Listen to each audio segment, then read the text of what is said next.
하나님 말씀 레위기 21장 1절에서 8절입니다. 레위기 21장 1절에서 8절 우리 교도하도록 할게요. 오늘 21장 강의합니다. 여호와께서 모세에게 이르시되 아론의 자손 제사장들에게 말하여라. 그의 백성 중에서 죽은 자를 만짐으로 말미암아 스스로를 더럽히지 말려니와 그의 살부치인 그의 어머니나 그의 아버지나 그의 아들이나 그의 딸이나 그의 형제나 출가하지 아니한 처녀인 그의 자매로 말미암아서는 몸을 더럽힐 수 있느니라. 제사장은 그의 백성의 어른인즉 자신을 더럽혀 속되게 하지 말지니라. 제사장들은 머리털을 깎아 대머리 같게 하지 말며 자기의 수염 양쪽을 깎지 말며 살을 베지 말고 그들의 하나님께 대하여 거룩하고 그들의 하나님의 이름을 욕되게 하지 말 것이며 그들은 여호와의 화제 곧 그들의 하나님의 음식을 드리는 자인즉 거룩할 것이라. 그들은 부정한 창녀나 이혼당한 여인을 취하지 말지니 이는 그가 여호와 하나님께 거룩함이니라. 너는 그를 거룩히 여기라. 그는 내 하나님의 음식을 드림이라.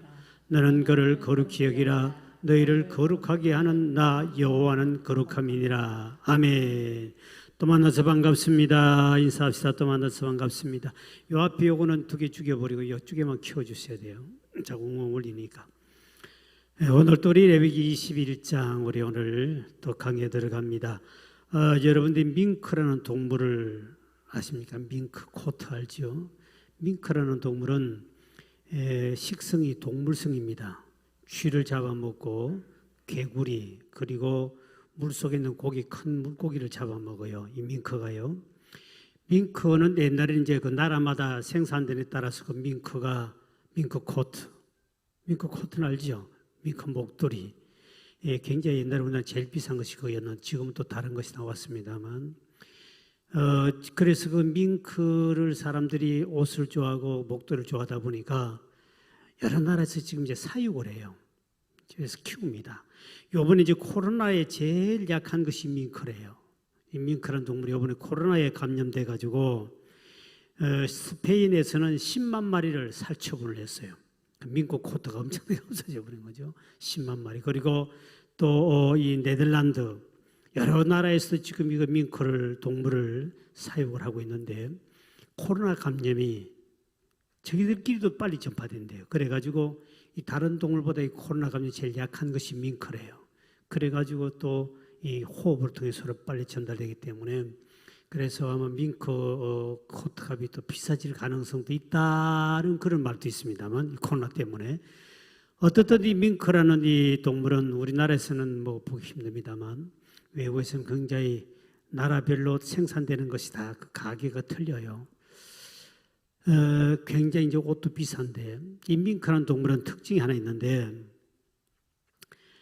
특별히 이 밍크는 흰 밍크 옷이죠. 흰 것은 굉장히 비싸다고 제일 비싼 흰 것이에요. 왜냐하면 흰 것을 왜 그렇게 하냐면 이 밍크라는 동물은 습성이 뭐냐면은 자기 몸에 조그마한 오물을 허용을 하지 않답니다. 깨끗하게. 제가 어제도 어디 갔다 보니까 양들을 키우는 양은 우리가 생각할 때 깨끗한 줄 알았는데 양이 얼마나 더러운 양은 이 털이 꼬불꼬불 실무처럼 돼가지고 그 안에만 먼지 다 들어가요. 그리고 양은 가까이 가서 만져주면 안 되고 오만 흙덩어리고 뭐고 먼지가 다 들어가 있습니다. 양은요. 근데 밍크는 자기 몸에 조그마한 이 오물이 묻어지면 못 견딘다는 거죠. 그래가지고 이 밍크를 사냥한 사람들 이야기 들어보면 밍크가 숨있는 굴을 알아요. 굴 속에다가 오물을 안에다 갖다 발라놔요. 그럼 이제 사냥개하고 같이 이제 밍크를 잡기 위해서 이제 가면 밍크가 자기 굴로 속 들어가거든요. 속 들어갔더니 어떤 인간이 거기다 오물을 갖다 놨어. 그러니까 자기 몸에 오물을 묻히지 않기 위해서 싹 돌아가지고 죽으면 죽으려고 차라리 나는 내 몸에 더러움을 묻힐 바야 나는 스스로 죽음의 길을 찾아야겠다. 그러고 나가지고 개에게 탁 잡혀가지고는 그만 밍크 코트가 나오고 밍크 목도리가 나왔다는 사실 아닙니까?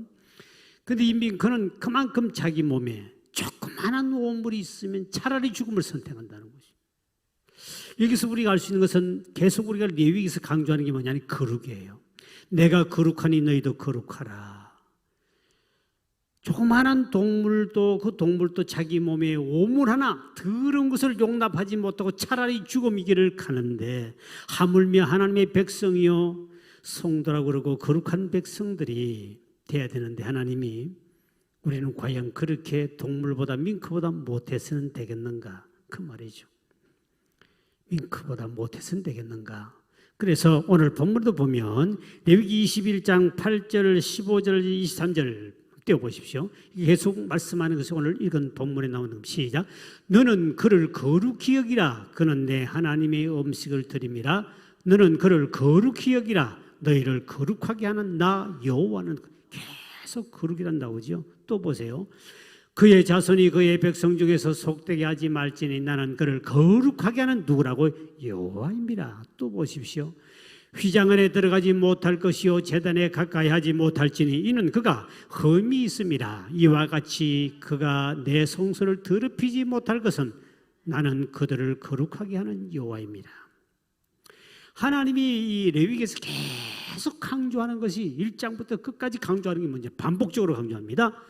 내가 거룩하니 너 제발 거룩하게 살아라. 먹는 것도 마시는 것도 말하는 것도 행동하는 것도 삶 사는 것도 앉은 자리에도 옷 입는 것도 모든 걸 좀 구별되게 살아라. 이게 주님이 우리에게 원하는 거예요. 그래서 이 이스라엘 백성들은 제사장 중에 이 아론은 대제사장이죠. 예수 그리스도를 예표한다면 아론의 자손들은 다 제사장이라고 그래요. 누구나 다 제사장이 될 수 있어요.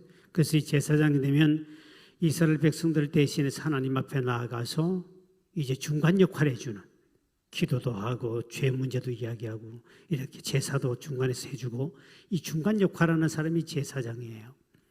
그래서 아론의 자손들이 제사장 역할을 하는데 그들은 어떻든 본인들도 흠이 없어야 되고 하나님께 나가는 사람이니까 그 재물도 흠이 없어야 되고, 그러니까 이 제사장들은 굉장히 백성들보다는 다르게 살아야 됩니다. 이스라엘 백성들은 하나님을 믿지만 그들과 다르게 사는 제사장은 특히 하나님과 인간관계에서 중간 역할을 하는 사람이기 때문에 하나님 앞에 자주 나가기 때문에 굉장히 본인이 이거를 거룩하게 살아야 된다. 그래서 우리 오늘날 이 제사장은 예수님 십자가에 돌아가심으로 이제 돌아가실 때 휘장이 찢어지죠. 그래서 하나님 앞에 누구든지 나아가서 기도할 수 있고 하나님을 아버지라 부를 수 있고 성전에 나올 수 있듯이 우리는 모두가 다 그날부터 모두가 만인 제사장, 모두가 다 왕 같은 제사장, 누구든지 우리는 제사장이 다 돼요. 구약에는 아론의 자손만 제사장이 되는데 신약에 와서는 우리 모두가 다 하나님 앞에 저분의 죄를 위해서 하나님께 기도해 줄 수도 있고 또 하나님 앞에 직접 나가서는 예배 드릴 수 있고 기도할 수 있듯이 제사장과 똑같은 그런 자격을 우리에게 신약이 주어져요. 이게 바로 베드로전서 2장 9절의 말씀이죠.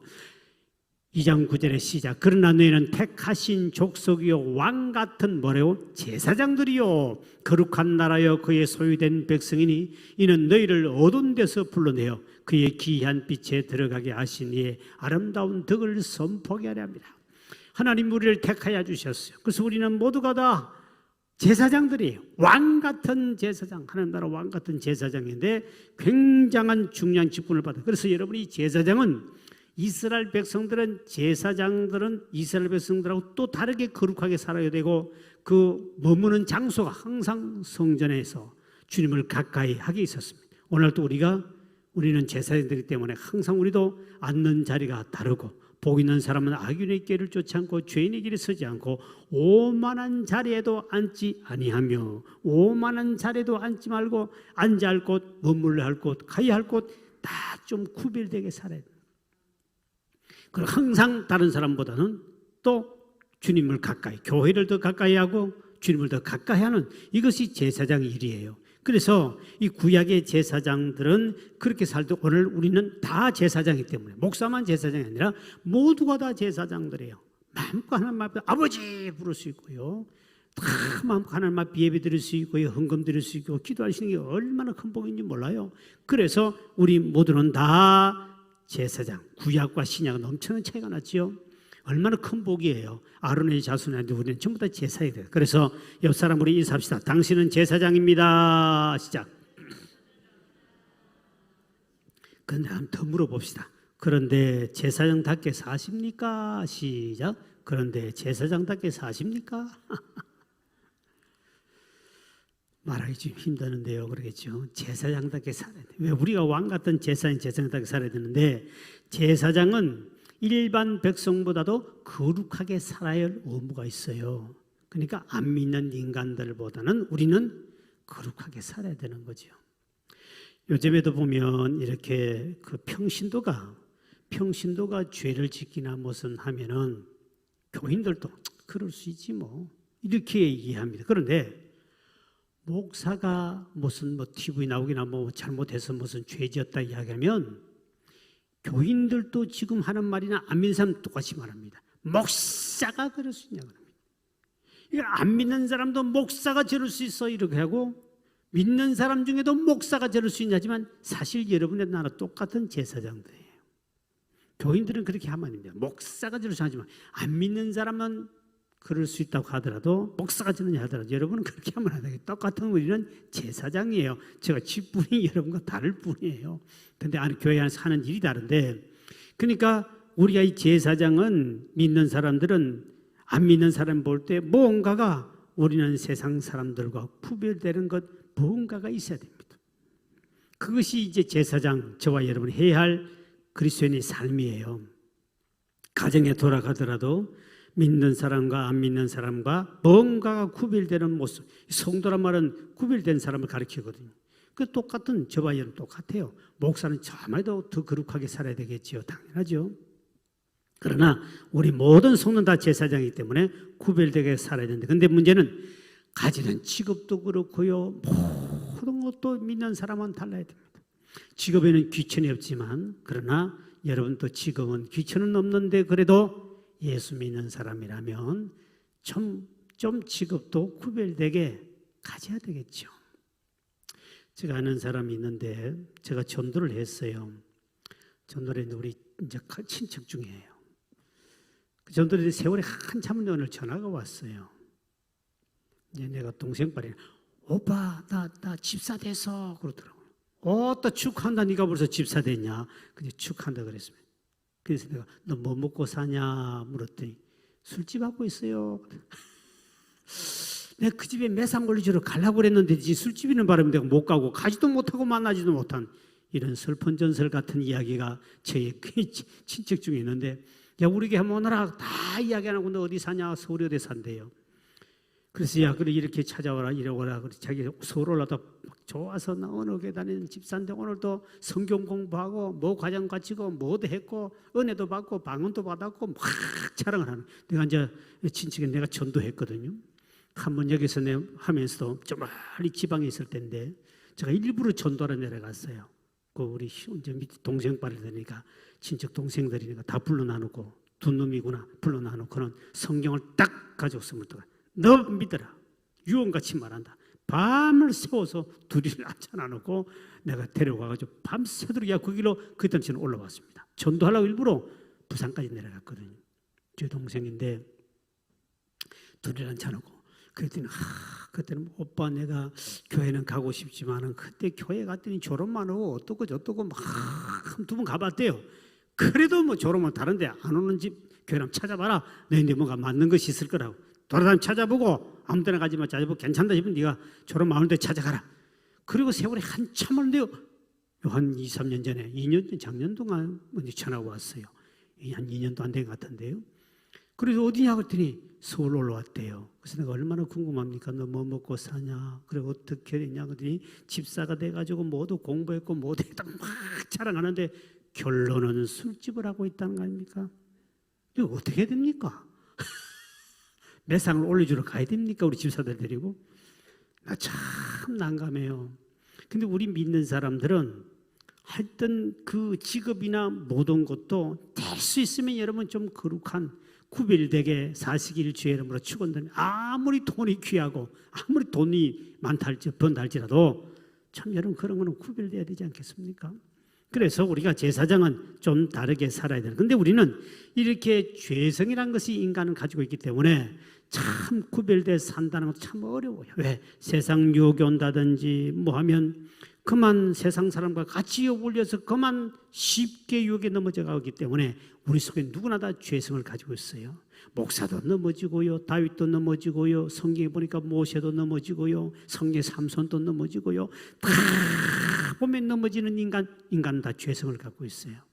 문제는 복 있는 사람 그런 자를 피해야 되기 때문에, 그래서 우리가 그런 사람 가까이 가지 않고 조심하려면 끊임없는 기도 생활, 끊임없는 경건의 훈련, 계속 죽을 때까지 하는 거예요.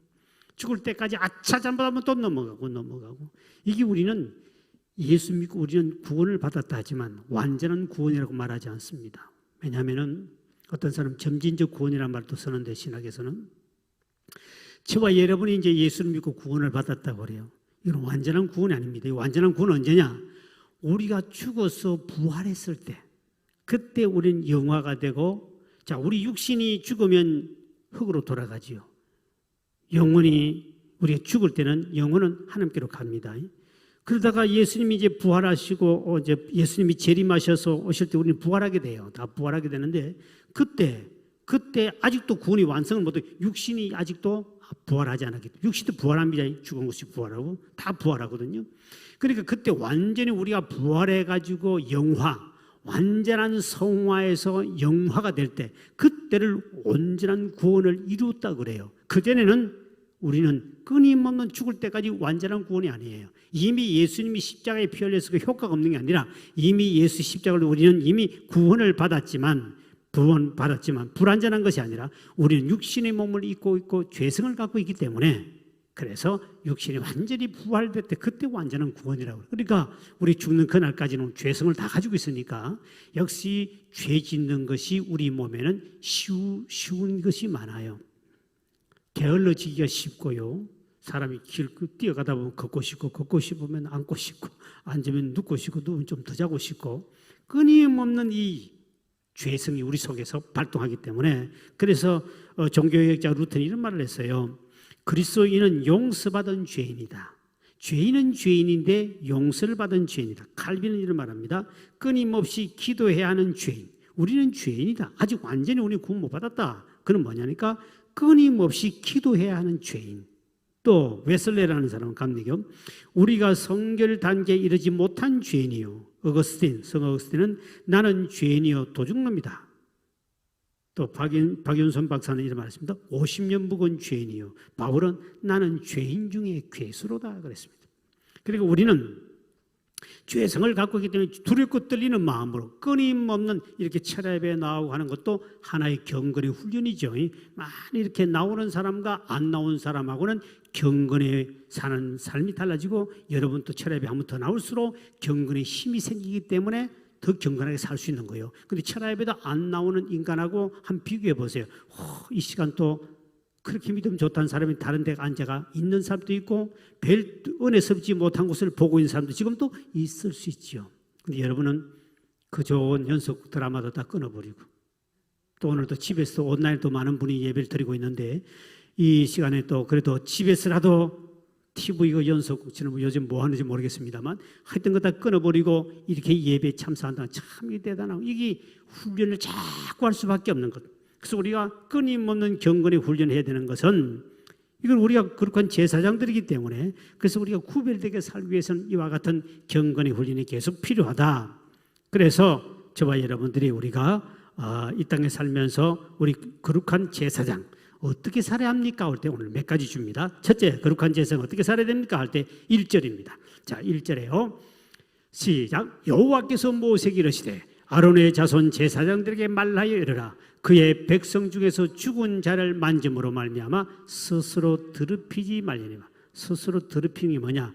죽은 자를 만지지 마라. 죽은 자를 위하여 스스로 더럽히지 말라 그랬습니다.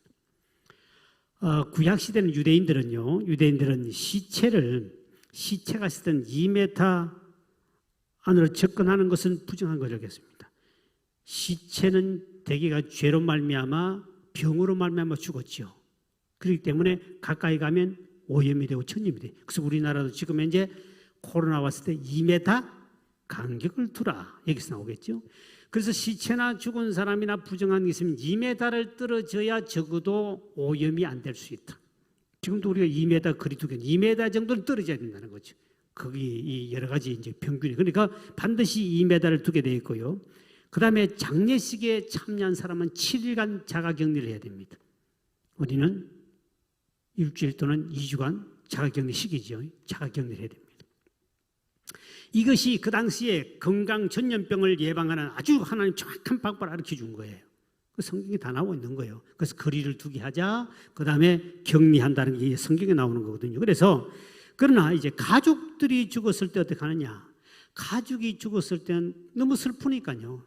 그거는 제사장이라 할지라도 2절 3절에 보세요. 접근을 허락해 줍니다. 자, 2절 3절을 띄워보세요. 그분 2절 3절에 보면 가족은 반드시 접근 안 나옵니까? 그게 보면 본문에 보면 가족은 가까이 간다. 시작. 그의 살부치인 그의 어머니나 그의 아버지나 그의 아들이나 그의 딸이나 그의 형제나 또 출가하지 아니한 처녀인 그의 자매로 말미암아서는 몸을 더럽힐 수 있느니라. 다시 말하면 그런 사람은 장례식도 치러야 되잖아요. 그래, 그거는 허용해 줍니다. 하나님이 자기 가족만큼 또 죽었는데도 이제 저게 해버리면 이거는 정말 좀 문제가 있겠죠. 그래서 하나님이 자기 가족들의 장례는 가까이 가도 허용을 해주고 그렇지 않은 시체를 가까이 갔다든지 그랬을 때는 반드시 장참하면 일주일간 격리를 하든지 아니면 2m 거리를 두지 않은 것은 성전에도 올 수 없고 그래서 제사장은 반드시 스스로를 죄로 말미암아 죽은 병으로 말미암아 죽은 자를 가까이 하지 마라. 그리고 죽은 자를 위해서 5절에 보면 지나친 슬픔을 금하겠습니다. 5절을 띄우십시오. 5절입니다. 시작. 제사장들은 머리털을 깎아 대머리 같게 하지 말며 자기의 수염 양쪽을 깎지 말며 살을 베지 말고. 이게 뭐냐? 그 당시 그들의 미신이죠. 삭발을 하고 그 다음에 살을 베서 피를 흘리면서 음부의 신을 달랜다는, 음부에 있는 신을 달랜다는 그러한 자해하는 행동이 있었는데 그게 뭐냐? 내가 이 죽은 사람을 사랑한다, 애도한다는 마음으로 몸에 머리를 밀어버리고 피를 흘리고 이러한 모습들이 이방 신을 쓰는 사람도 있었기 때문에 그것을 모습을 보고 제사장들도 그러는 사람도 있다. 그 당시 그들이 풍습이기 때문에. 그러니까 내가 당신을 너무너무 사랑한다. 그 뜻이 그게 미신적 행위인데요. 이렇게 사람이 기독교인들이 오늘 우리는 가족이나 누가 죽으면 슬퍼하는 것은 당연하죠. 그러나 지나치게 슬퍼하는 것은 성경이 금하는 말입니다. 제사장은 오늘 저와 여러분은 지나치게, 왜냐하면 우리는 지나치게 슬퍼하는 것은 불신앙입니다. 10절에 보십시오. 10절을 또 이렇게 띄우면 시작. 자기의 형제 중 관유로 부음을 받고 위임되어 그 예복을 입은 대제사장은 그의 머리를 풀지 말며 그의 옷을 찢지 말며, 머리를 풀고 옷을 찢다면 슬퍼하는 거거든요. 그러니까 지나치게 자기 가족이 죽었을 때 당연히 슬프면 눈물은 나죠. 울어야 됩니다. 우는 건 괜찮은데요. 지나치게 울었을 때 안 믿는 사람이나 주변에 믿음이 약한 사람 볼 때 참 믿음 없네 이 소리 듣습니다. 우리 믿는 사람들은 슬플 때 당연히 울어야 되지만 지나치게 울지 마라. 왜? 부활의 소망을 믿지 않는 사람들처럼 그렇게 하면 안 된다. 데살로니가전서 4장 우리 13절을 보십시오. 시작. 형제들아, 죽은 자들 자는 자들에게 관하여 너희가 알지 못함을 우리가 원하지 아니하노니 이는 소망 없는 다른 이와 같이 슬퍼하지 않게 하려 합니다. 잔다는 말 죽은 자라 그러니 세상에 안 믿는 사람은 부활을 안 믿기 때문에 아이고 이제 가면 끝났다 하고 이제는 죽었다는 걸 슬퍼하는데, 믿는 사람은 반드시 부활하기 때문에 그거를 믿는다면 지나치게 슬퍼하면 안 된다. 그거는 불신앙이라는 겁니다. 그럼 마귀가 그를 덮쳐가지고 더 슬프게 만들어서 우리의 모든 기력을 빼앗아가 버리고 정신을 혼란케 만듭니다. 우리 교회도 보면 갑자기 젊은 분들이 돌아가신 분이 많아요. 우리 교회 집사님이 최근에 안 나오십니다. 안 나오는 거 두 자매가 있었는데 제 집사라고 했는데요.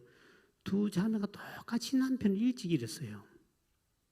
근데 언니가 남편을 일찍이 돌아가니까 정신을 잃어버렸습니다. 그래가지고 이 주변에 일하면서 맨날 신고가 들어오고 교회 와서도 막 희한한 행동도 하고요. 참 불쌍한데 그 동생이 또 남편 또 일찍 죽었어요.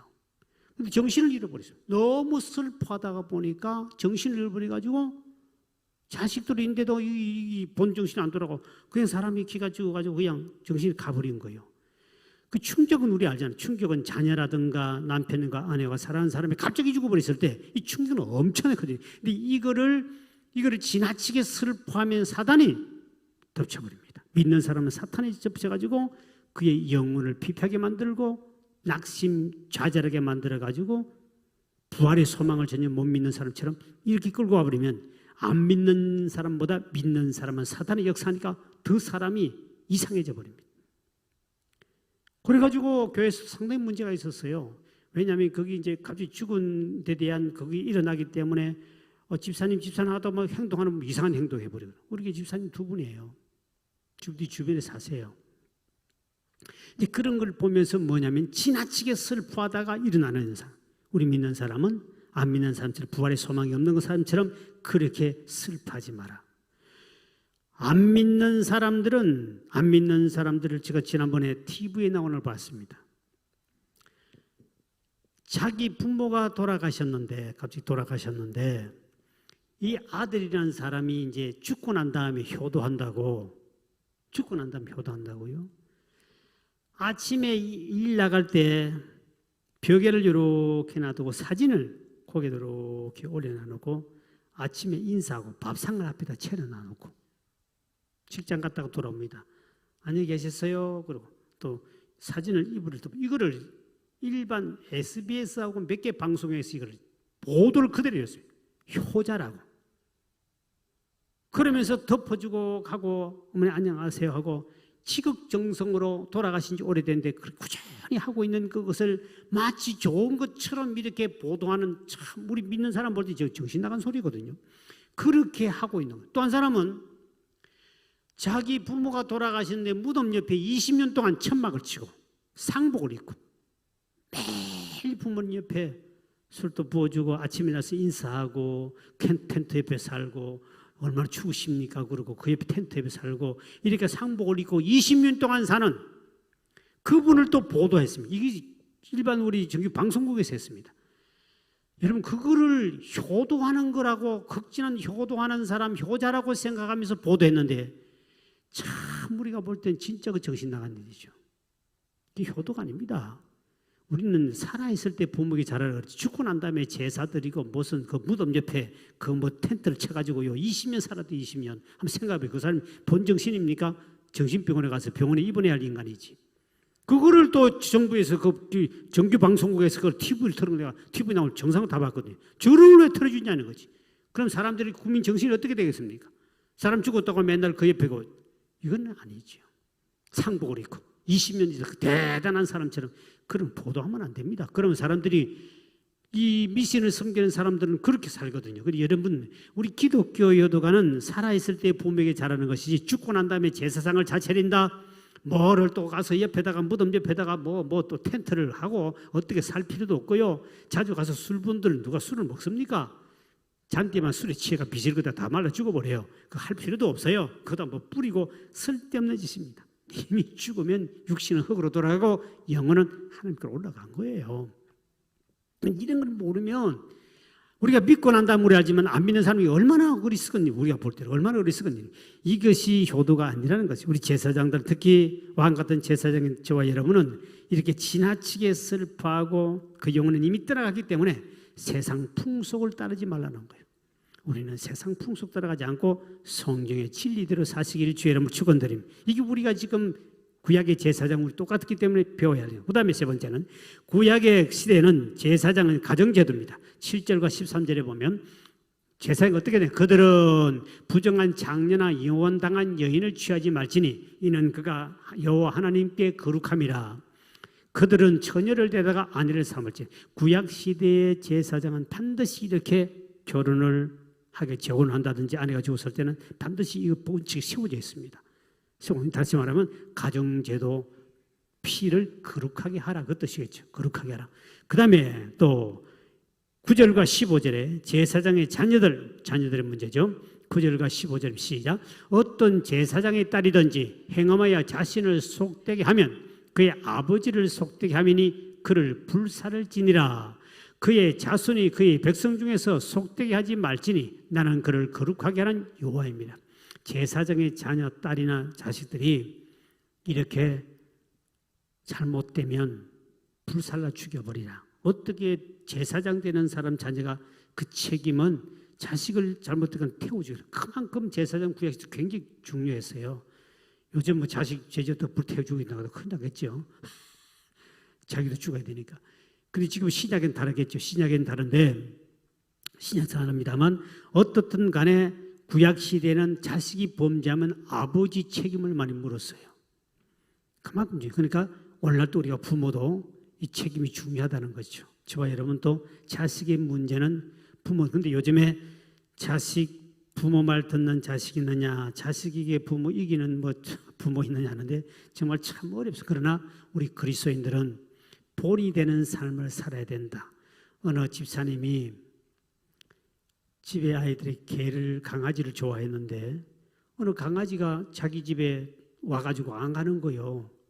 그러니까 이제 정들여서 키웠어요. 키워서 오래 키우다 보니 어느 날 길거리에 갔더니 주인이 강아지를 찾습니다. 이 강아지가 자기 집에 안 가는 거예요. 그 와서 이제 자기 집에 한 마리 키웠는데 그냥 그거 올려가 계속 하고 집에도 안 가니까 이분도 주인을 모르니까 한참 시간이 흐르는데 강아지 찾는다고 보도가 나왔어요. 근데 강아지 특징이라고 해가지고 꼬리에 검은 털이 몇 개가 나 있습니다. 그런 거예요. 딱 봤더니 집사님 봤더니 자기 집은 강아지요. 근데 이 정들어서 애들도 너무 정들어가지고 이제 오래 살아가지고 정이 들어버렸어. 근데 꼬리에 검은 털이 있다니까 그 검은 털을 다 뽑아버렸어. 그리고는 이제 강아지를 데리고 이제 야외 산책을 나가는데 강아지는 오래돼도 주인을 정확하게 알아봅니다. 그 어떻게 참 신기합니다. 그렇게 아무리 세월이 흘러도요 주인은 정확하게 알아봅니다. 냄새도 알아보고요 얼굴도 아무리 해도 다 알아보거든요. 음성도 알아봅니다. 귀도 밝고요 코도 밝기 때문에. 근데 길을 가다가 자기 주인을 딱 보니 가만히 있겠습니까? 막 꼬리를 흔들고 반갑다고 막 달고 더비 하니까 주인이 보니 자기 강아지야 보니까 아이고 내 새끼야 그러고 끌어안는데 보니까 아이 주 사람이 주인이 다른 사람이 있는데 어디 당신 거냐고 달라고 그랬더니 아 우리 내 새끼 맞다고 보라고 내게 달라고 내가 이렇게 생긴 거 이거 나 그러니까 근데 이제 보니까 꼬리에 분명히 붙어는 꼬리에 검은 거기 털이 있다는데 웃고도 다 뽑을 수는 없잖아요. 그러니까 결국은 소송을 해도 집니다. 이미 꼬리에 그거 있다고 했는데 없었으면 끝난 거예요. 뭐 뽑았던 증거가 어디 있습니까? 할 수 없이 자기 개가 주인을 만났는데 주인이 못 가지고 가는 거예요. 근데 집사님이 이제 개를 데리고 이제 집에서 사는데 그 집사님 이야기가 그겁니다. 나는 강아지는 지켰는데 내 자식은 못 지켰다. 자식이 그거 보고 뭐라고 생각했습니까? 아무리 강아지가 좋아도요. 집사님은 분명히 법적으로 이길 수 있었지만 다 강아지 지켰지만 안 빼앗기고 그러나 자식은 그 아버지를 영원히 존중하지 않는다는 거죠. 우리가 별것 아닌 것 같지만 자녀들에게 자식을 이기려고 하지 말고 우리가 바르게 사는 것은 보여줘요. 왜? 우린 제사장들이기 때문에 부모와 자식의 관계는 분명하게 해야 되는데 그거를 하지 않으면 안 된다. 그래서 우리 믿는 사람들은 자식에 대해서 이렇게 너무 쉽게 생각할 때가 많습니다. 어떤 사람이 그런 게 있죠. 산에 있다가 배가 고파서 이제 아들하고 이렇게 산에서 내려오는데 배가 고프니까 고구마밭이 하나 보였어. 저 고구마 하나라도 깎아 먹으면서 가면 좋겠다 싶어서 아들 보고 망보라 그러고 사람 온다 그래라 그러고는 싹 고구마를 캐니까 아빠 누가 봐요 그러니까 아무리 봐도 안 보이는데 누가 보냐니까 보고 있어요 그러니까 아버지가 놀래가 고구마도 못 캐고 뛰쳐나왔습니다. 누가 있냐 했더니 위에서 하나님 보고 계시네요 그랬습니다. 그 아들에게 만약 고구마를 캐 먹었다 할지라도 그랬으면 어떻게 됐을까? 아들은 정말 순수해요. 그런데 부모가 이 정도야 뭐 하고 하는 그것이 결국은 우리 제사장의 모습 중에 우린 제사장은 이 세대를 본받으면 안 된다는 거죠. 세상 사람들이 사는 방법 대단히 지혜롭고 똑똑한 것 같지만 로마서 12장 1절 2절에 이렇게 우리 결론적으로 말씀을 보겠습니다. 자, 시작. 그러므로 형제들아, 내가 하나님의 모든 자비하심으로 너희를 권하노니 너희 몸을 하나님이 기뻐하시는 거룩한 산제물로 드리라. 이는 너희가 드릴 영적 예배니라. 너희는 이 세대를 본받지 말고 오직 마음을 새롭게 함으로 변화를 받아 하나님의 선하시고 기뻐하시고 온전한 뜻이 무엇인지 분별하도록 하라. 첫째, 우리 저게 두 가지인데, 하나는 이 신약에는 영적인 제사, 예배가 얼마나 중요한가. 구약의 제사보다 더 중요한 것은 신약의 영적인 제사, 예배가 중요하다. 그러니까 이 신령한 예배는 하나님 앞에 온몸, 구약시대는 제물을 갖다 드리는 내 몸을 드리는 것이 가장 거룩하다. 그리고 두 번째는 보니까 우리 제사장들은 이 세대를 본받지 말고 좀 다르게 살아라.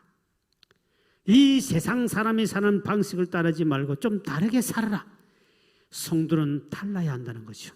말하는 것도 다르고 먹는 것도 다르고 인사하는 것도 다르고 안 믿는 사람과 다른 것이 있다는 것이, 그것이 매력이 돼야 된다. 그래야 저분은 참 다르네. 진건교 집사는 다르네. 진건교 목사도 다르네. 이 소리가 매력이요. 이것이 하나님 앞에 우리가 사람 앞에 보여야 할 모습이라는 거죠. 저 집사는 다르네. 보통 사람 다 이거 집사들 다 그렇지 뭐. 저 집사는 다르네. 저 권사는 다르네. 저 장로는 다르네. 세상 사람들이 한다고 해서 이 정도에 어떻게 한다고 하고 따라가는 것이 아니라, 세상 사람은 그렇게 한다 할지라도 우리는 다르다는 소리가 들어야 이것이 그리스도인이요. 소금이, 우리는 세상의 소금인데 소금이 맛을 잃으면 뭐 하느냐. 아무런 쓸데없이 버려서 밖에 사람들이 밟히듯이 우리는 어느 곳에나 맛을 내야 되고 뭔가 달라져야 되는데, 하나님 우리에게 요구하는 게 내가 거룩하니 제발 좀 다르게 살아다오. 좀 다르게 말하면 안 되겠니? 꼭 그렇게 해야 되겠니? 좀 다르게. 너는 제사장이 아니냐? 좀 다르게 살면 안 되겠니? 끊임없이 주님이 강조하는 것이 다르게 살아다오 하는데 우리는 똑같이 살라고 그럽니다. 여기서 우리가 세상 사람으로부터 참 요구도 먹는 거죠. 전 이번에 코로나 때문에 참 어디 가는 모임 가는 데마다 마음이 늘 아픈 것이, 대개가 사람들이 하는 말이 그거 아닙니까? 교회가 더하다고. 지금 이제 세상 사람들이 교회를 걱정합니다. 이게 어떻게 이럴 수가 있습니까? 우리는 세상 사람을 걱정하고, 저 사람 죄 짓지 말고 바르게 살고 또 저러지 말고 바르게 살고 이렇게 하다가 우리는 그래 걱정하듯이 지금은 세상 사람들이 교회를 걱정합니다. 모든 게 지금 바뀌어버렸습니다. 그러니까 욕을 엄청나게 먹으니 하나님이 너희는 이 세대 본받지 말고 제발 내가 거룩하니 거룩하게 좀 말 좀 하면 안 되겠니? 거룩한 것은 직장도 직업도 생활의 삶도 가정에서 모든 분야에 좀 거룩하면 안 되겠니? 끊임 주님 요구하는, 이제는 욕을, 세상 사람으로부터 욕을 먹고 사는, 참 무서운 세상 사람. 이래서 우리가 이제 전도가 되겠느냐? 이제는 전도한다는 자체가 부끄럽고요. 교인들만 오면 도망가는, 마치 무슨 뭡니까? 피부병이나 무슨 전염병 걸린 것처럼 예수 믿으면 도망가야 하는, 정말 참 무서운 시대 살아갑니다. 그래서 이때 우리도 정말 다시 한 말씀드리는 것은 이 세대를 본받지 말라. 우리는 정말 여러분의 가정과 여러분의 삶이 좀 세상 사람과 제사장이 좀 다르게 거룩하게 살아가는 우리 복된 성도 되길 주의 이름으로 축원드립니다.